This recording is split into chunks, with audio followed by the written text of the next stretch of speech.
Hello, everyone, and welcome back to the Cup Council. How are we all? Hopefully, all of you are on a fantastic Sunday, wherever you are around the world. And why wouldn't you be? The Reds have won in what feels like forever. Let's be perfectly honest. But they have beaten Spurs by two goals to nil. It wasn't 2 goals to nil. It was 4-2 that we did beat Spurs. A very comfortable win until the 75th minute when everything got a bit nervy. I'm not going to lie.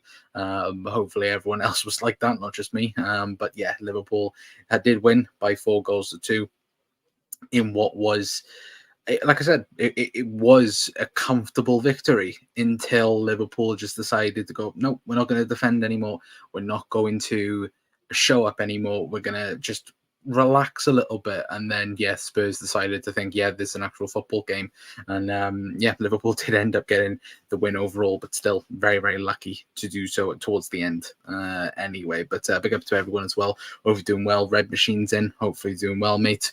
And yeah, if anyone else just popping in as well, of course, leave a like, hit the subscribe button as well if you are new around here. But as you can see by the thumbnail and the title, obviously this man, Harvey Elliott, what a performance from Harvey Elliott today, obviously getting that absolute wonder goal for the fourth goal for Liverpool, but still an overall general brilliant performance again from him. He's impressed this season coming off the bench. For me, he has struggled a little bit when he has started games, but today, he's been exceptional. And look, we speak about keeping your place in the team. It's hard to not keep him in the team after that performance as well. But again, that goal was absolutely sublime. Top corner, absolute peach perfect goal, which again, when you do look at it and watch the replays and watch the certain angles of it, again, sensational. And look, that capped off a really good performance from Liverpool until, like I said, the 75th minute as well. Obviously, Liverpool getting goals from Mo Salah, of course, Cody Gakpo getting assist in that sense as well. Andy Robertson getting a goal to make Liverpool 2-0 up. Obviously, Cody Gakpo actually getting a goal as well. I thought his performance as well, but we'll speak about that, was very, very good. And like I said, Harvey Elliott getting the fourth goal for Liverpool in, again, what was a really good performance up until the 75th minute as well. But again, let me know how you lot are. Let me know your guys' thoughts as well before we do talk a bit more about, of course, the game overall as well. But Ali's saying, hello, Connor, was Harvey Elliott. Harvey Elliott was the man of the match. For me, it's a mixture between him and Cody Gakpo, but yeah, 100%. Harvey's definitely a shout up there. All of a sudden, Robbo can shoot. True. Wish he could have done that throughout the season. Would have been pretty good by now, wouldn't it, chat? But Elliott's strike reminds me of Salah's goal v Chelsea in the 18-19 season. Yeah, 100%. And look, Harvey Elliott's one of those ones where, for me, this season, it has been a bit like that. It has been a bit of a, him coming off the bench. He's been Liverpool's super sub this season. But when he has played and started games, he hasn't had that same impact on the team. Of course, still only 21, which again, I think plenty of people forget about that nowadays as well. But the fact that, again, just overall complete performance from him today, and it was a complete performance from him. Defensive work, brilliant. Again, that goal. Again, there was just certain moments in the game where you look at him and you go, look, he could be Liverpool's number 8, and even thinking into next season, if we are going to be playing as in a 4-2-3-1, him in that 10 role potentially could be lethal for Liverpool next season. I think Harvey Elliott, based on numbers alone, I think you can compare him to around a Florian Wirtz, for example, which again, unbelievable in that sense as well. But yeah, obviously there's still plenty more work to do. Look, not getting a clean sheet again today was a bit of a meh situation, because again, I think everyone expected Liverpool to get a clean sheet, considering how good we've been all game long, and then conceding those 2 goals. Look, it's 2 stupid goals. Again, obviously, I think it was Richarlison and I think Son got a goal as well for Spurs.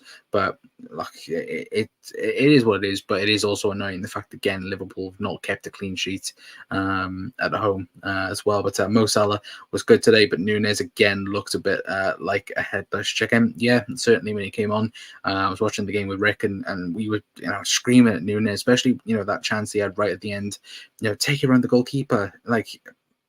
And that's the thing, and obviously the debate. I've already seen people debating about on social media about Gakpo, Salah, not Gakpo, sorry, Salah, but Gakpo, Diaz, and Nunes. Who deserves to be in the team, and this, that, and the other. And you know what, Cody Gakpo today, again coming off the left hand side, was one of our best players, and I will give him his flowers. Look, I made that video speaking about we need to speak about Cody Gakpo and how poor he has been for Liverpool. But when he does play on the left-hand side, for me, Cody Gakpo is one of the best players in the team. And shock playing a natural, playing your natural position, you tend to do well, aren't you? And look, him today, Cody Gakpo was up there for me for man of the match. Obviously, Harvey Elliott would be my man of the match personally. But I thought Cody Gakpo was a very close second. And as the title says, both of them shined today, because that's them two in particular just they performed brilliantly. And especially Gakpo though, and that's the annoying thing. You see him in his natural position, to see what he's done, see what he's capable of doing as well. That's the most important thing. He's capable of that type of performance. He's done it a few times this season now, where he's been able to play on the left and performed very well, which obviously would scream to the new manager that again play him off the left hand side, which. Again, you hear the rumours that Liverpool are looking for a wide player in the summer. Now, of course, everyone we've been linked to so far is more of a left-sided forward again. We haven't been linked to anyone who plays on the right as of yet. But and I was saying this earlier, if we're constantly getting linked to these left-sided forwards, surely that means that somebody's going to be going in the summer, whether that be Gakpo, Diaz, potentially even Jota as well.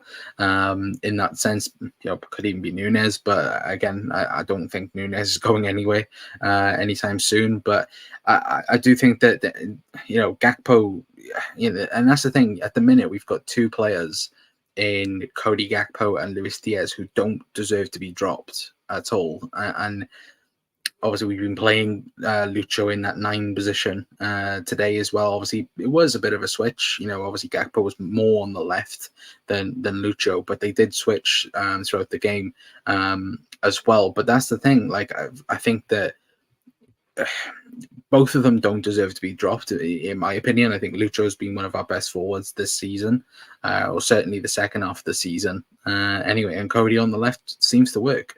So who do you drop in that sense? I don't think you can drop anyone. But again, it just goes to show I don't think Jurgen Klopp even thinks that, at the minute Darwin Núñez should be starting for the way he's performing as of late. But how was you feeling when Harvey scored a rocket? Unbelievable. Again, just gobsmacked the fact they went in the top of the net, because I thought when he shot it, I thought, it's not going to be, is he going to shoot? And then when he did hit it, it's like, absolutely beautiful goal. But Salah, Elliott, Gakpo, and Trent outstanding for Red Machine as well. Yeah, I thought that again, Salah again performed well. Obviously, where's he been for the last month? That would be my question personally, but. Again, I won't knock him for having a good game, and it was that. And now, excuse me, bloody hell. But when you do look at it now, Mo Salah, I think in terms of the goal, the minutes I think minutes per goal involvement. I think he's up there now in terms of the Premier League for Liverpool. I think he's fourth on the list, if I saw that correctly. I think obviously Mo Salah's on there quite a lot, but I think now this season I think it's his second best ever season in terms of goals and assists. In terms of, again, minutes per minutes per goal and assist, his numbers are definitely up there. And that's something for me where, we know how bad Mo has been the last month, but you do have to take into consideration as well of how good he has been this season.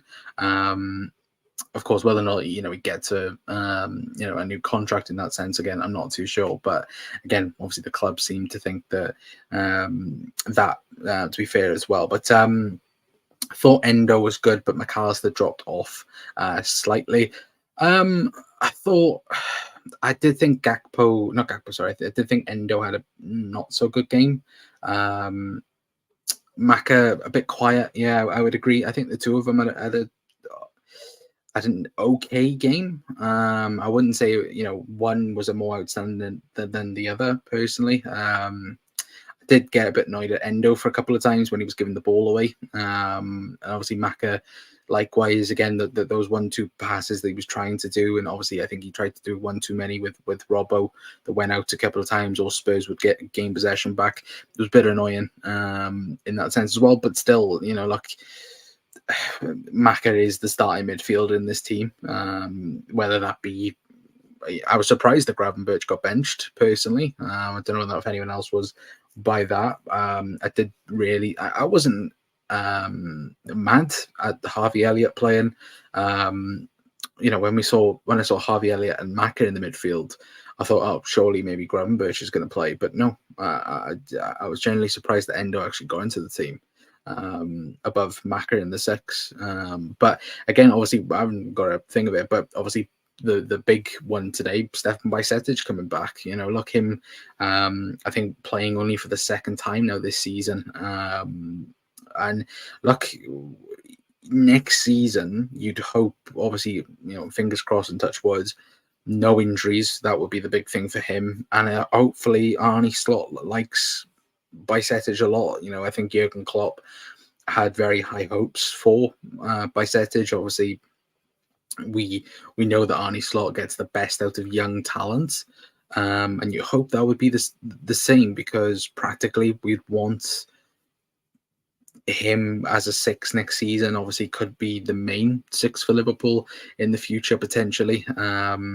Or in a double pivot, could be a very vital piece for the jigsaw for Liverpool. But I do also think that with that as well, you have to give him time. Again, still, I think 18, 19, Stefan Bajcetic again will have plenty of years to flourish in that sense as well. And look, if Liverpool, I still think Liverpool need an out-and-out DM. Personally, I do think the Liverpool. We've been good this season with Endo and Maka switching between the 6s, but I do feel Liverpool do need a world-class 6 for next season. I think that if we want to go on to win a title or go on to win a Champions League, we need a world-class 6. And again, that's not putting any slate towards Endo or Maka in that sense, because I think Maka has been our midfielder, of the season. I think, him playing as an 8 is a lot better. But I do think Liverpool are needing the next best 6 that does come along. Because Endo is good, but in those certain moments, and certainly against big teams, like Endo's done great this season, but there's been certain periods of time throughout the season where you could tell Liverpool are lacking in that position. And that needs addressing, in my opinion, anyway. But Higon, did you see the bit that Alexander-Arnold was about to score the goal from far away? Yes, David Beckham-esque. Just a shame it didn't go in. It would have been one of the best goals ever as well. And to think how a right back can do that as well, unbelievable. I thought Konza was outstanding today. Yeah, him and Virgil. Very surprising that Virgil even played, considering he hasn't trained all week. Of course, might be a bit of a mind games from Jurgen in that sense, but look, I didn't expect to see Virgil van Dijk, expected to see, Ibu and Joel Konza, but yeah, Konza again, very good game. Kept Son quiet for the majority of the game, which was really, really good. Of course, when they made those changes, I think Maddison come on, Richarlison come on, and they went a bit more attacking. Obviously, that's when they threatened. To score against us, and of course they got two sloppy goals in my opinion. I do hate the fact that we've conceded, and that's something on a personal note. I hate the fact that we've now gone again without a clean sheet. I think we've only had one clean sheet in 2024 at Anfield, which is not great in that sense as well. And look, if we do want to be winning titles next season, or at least competing, we have to sort that out, because it's not great when we're conceding so many goals. And again, look, it's Liverpool 4-0 up again. It's not much of an overreaction, but the fact that again we've had to concede 2 goals again in a very crucial game. It's one of these ones for me where I'm like, the Liverpool back 2 years ago would never have conceded 2 goals against Spurs in the way we did. And that's the annoying part about it as well. But yeah, I thought Konza was outstanding. To be fair, I would agree with that. But are you getting the 24-25 kit? Probably will be, yes. I do like the third kit though, as well. That's been rumored. But the Gomez clearance was so good. Yeah, don't know why he was getting VAR checked, by the way, when clearly Brendan Johnson hit his head on the post. Don't know why that was getting checked by VAR. But again, any little ways possible. If there was even the slightest bit of contact between Joe Gomez's foot and Brendan Johnson's head, they would have easily given that as a penalty, which it shouldn't have been. I do think Liverpool got robbed of a penalty, to be fair, in the first half. Was it Cody Gakpo? Like we seen it yesterday for Arsenal. And Kai Havertz did exactly the same. The defender makes contact with it. It doesn't matter if Cody Gakpo does a theatrical dive or whatever it is. It's a penalty. Again, if there's contact made, there's a foul there. Like, it's a penalty. Like, I generally don't get why it's not given. Neither. Like, but again, that's just the whole thing with VAR and that. And obviously, we got revenge, of course, obviously for what happened earlier on in the season. But the whole point of VAR lately, and hopefully it does change next season in certain decisions. Of course, offsides are going to change, and I think they're going to be testing a few other things next season with VAR. But the overall, my general feeling towards VAR is just get rid of the people, get rid of the idiotic people that's in charge at the moment, because clearly they can't even get a simple thing right. Like, they didn't check the penalty shouts for Liverpool, but then checked the Joe Gomez clearance, and was debating about whether or not it was a penalty or not. Like, what? Like, I genuinely, like, I get so mad when it comes to these officials. They're so bad. Like, I was speaking to someone about this yesterday, and it was concerning the playoff finals for the championship. Like, I personally don't think a Premier League referee should be refereeing a championship game. I don't think it should. Like, why? And again, I get people that might say, and again, not goalkeeper, but referee union might have a go me by her. But I personally think for the championship final, you should have the best championship referee there for it. Don't think you should have a Premier League referee officiating the playoff final. I don't get why that's a thing. I don't know whether or not if I'm a bit behind on this, but I don't get why that's the thing. Because there's probably referees in the championship that are a lot better than the ones we have in the Premier League, and in League One and League Two. as well, and that's the annoying part about it. But I got my rant out anyway, chat. But how your thoughts on Harvey? I thought he was brilliant today. Yeah, said earlier, my man of the match personally. Outstanding performance again. Obviously got a goal, got an assist as well. Which again, you look at his numbers this season; they're certainly up there. We probably speak about Liverpool looking for potentially a new midfielder in the summer. If we do switch to a 4-2-3-1, he could easily play Harvey Elliott as a 10 for Liverpool. That could be his position for the summer, for next season, sorry, as well. So again, gets his name in the conversation for the Euros as well, and the only problem is Southgate's the manager. So I don't think he'll be going to the Euros. But if there is a spot in the Euros in the Euro squad, I think Harvey Elliott should be going. Gives you versatile options up top. It gives you very much options, in midfield, in the forward line as well.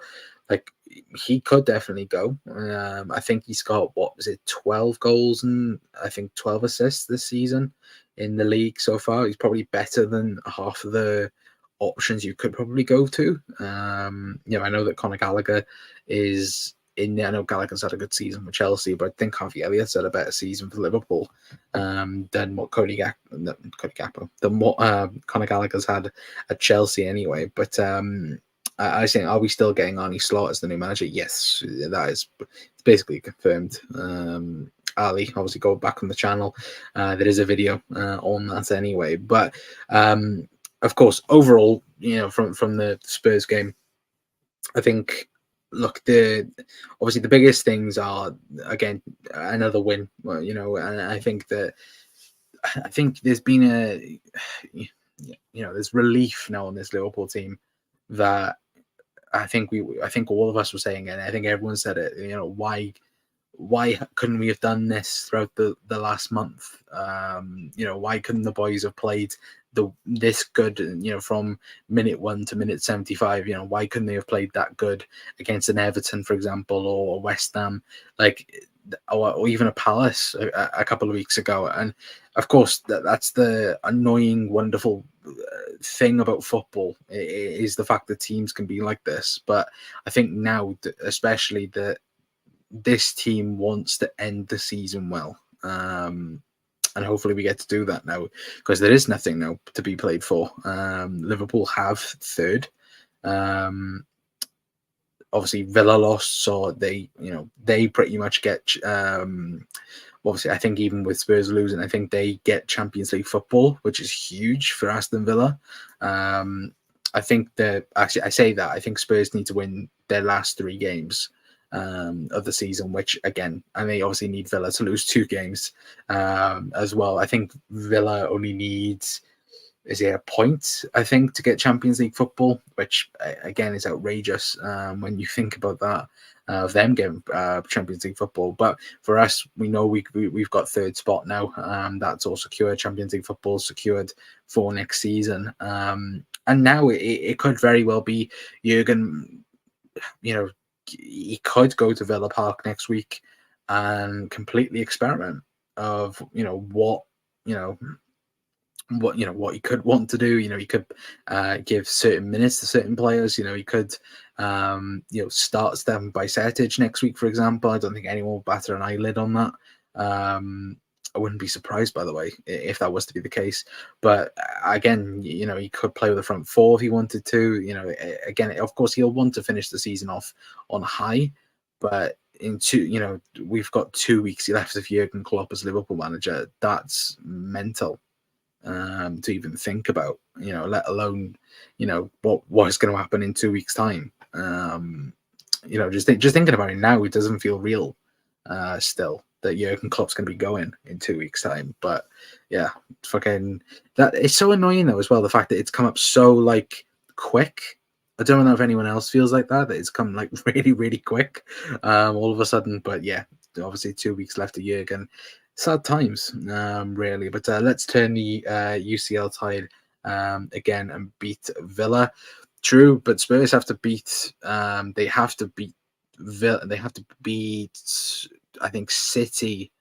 Um, I don't know who Spurs have got. To be fair, I know they got City midweek. Because if I'm sorry, if Man City win that, they'll win the title. Yeah, that's it then for me. If they beat Spurs away from home, get that curse, done in that sense, it's over then. But yeah, Spurs have got Burnley, Manchester City, and Sheffield United, so that's doable maybe in that sense. But Villa have got, of course, they've got Olympiacos on Thursday, which is a huge game for them. They've got us then on Monday, and then they've got Crystal Palace then on the last day of the season away from home. That's a tough game, So they could easily lose their last two games, but I don't see Spurs beating City.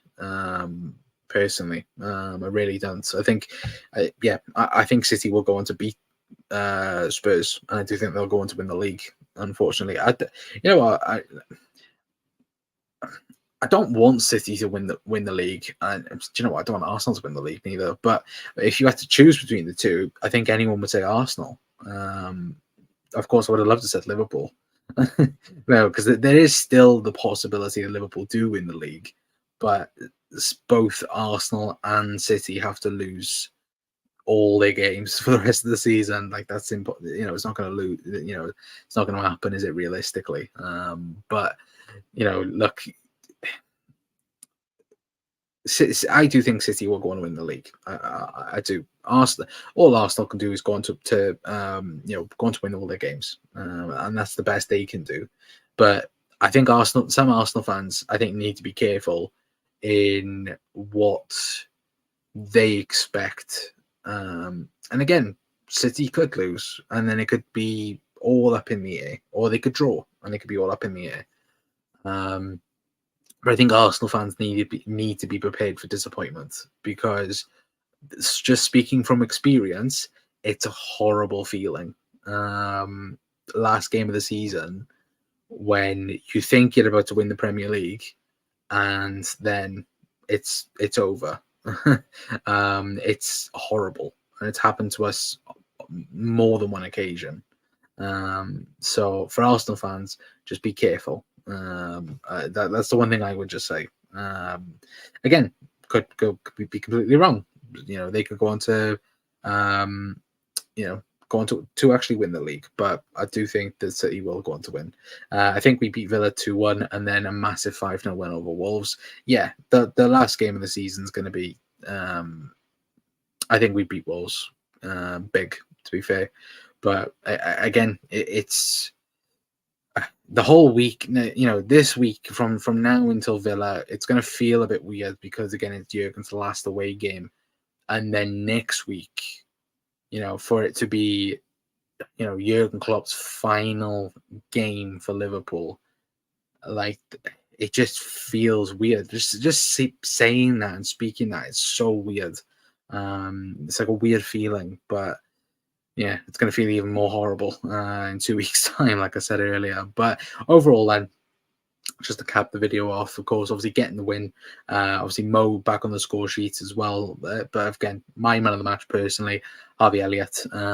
Outstanding. Got a goal, got an assist as well. Obviously, Cody Gakpo is a close second. And to be fair, again, these two were both up there for man of the match, in my opinion. But still, Harvey Elliott for me, man of the match, goes to quite easily. Again, outstanding performance from him. And again, hopefully we do see the best of him next season, because again, 21 years old, he's not going to be in his prime for another couple of years, in that sense. Hopefully next season we do see the best of him. If Liverpool are going to be playing with a 10 more than what we do currently see, then I think we will see the best out of Harvey Elliott for sure. Anyway, but that's for me. What I think anyway. But I do think Harvey Elliott, I think, can take another step up from what he currently is at the moment. as well. Hopefully he does do that as well. But Red Machine saying my match Harvey too as well. Anyway, but guys, we are going to leave it there for tonight. Anyway, big thank you to everyone for tuning in to the post-match reaction. Hopefully, everyone's had a fantastic weekend. Hopefully, the game today massively benefited that as well. Of course, it is bank holiday, isn't it? So we'll probably be live tomorrow as well, probably 9 o'clock for that. Anyway, we will be live throughout the week. If there is any news, of course, if Arne Slot does get announced officially as the new Liverpool manager, then we will be live for that anyway. But until next time, guys, that's going to be it from me. I've been Connor from the COP Council. I'll see you guys tomorrow. Ta-ra.